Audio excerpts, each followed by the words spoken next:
ஆண்டவரும் இரட்சகருமாகிய இயேசு கிறிஸ்துவின் நாமத்தினாலே உங்கள் யாவருக்கும் என் அன்பின் வாழ்த்துக்கள்.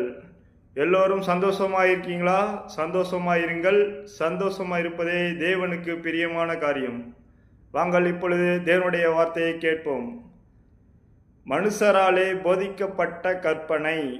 இன்றைய தேவனுடைய வார்த்தை, மனுஷராலே போதிக்கப்பட்ட கற்பனை. இந்த ஜனங்கள் தங்கள் வாயினால் என்னிடத்தில் சேர்ந்து தங்கள் உதடுகளினால் என்னை கனம் பண்ணுகிறார்கள்.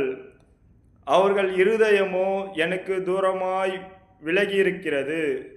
அவர்கள் எனக்கு பயப்படுகிற பயம் மனுஷராலே போதிக்கப்பட்ட கற்பனையாயிருக்கிறது.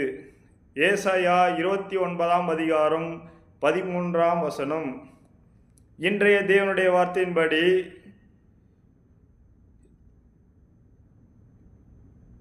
நாம் தேவனை விசுவாசிப்பது வாயினாலையும் தம் உதடுகளினாலும் கனம் பண்ணுகிறோம். இருதயத்திலிருந்து நாம் தேவனை தியானிக்கும் போது இருதயத்திலிருந்து நாம் தேவனை துதிக்கணும். நாம் மனுஷன் போதிக்கிறபடி நடக்காமல் தேவன் நமக்கு என்ன போதிக்கிறாங்களோ அதன்படி நாம் நடப்போம்.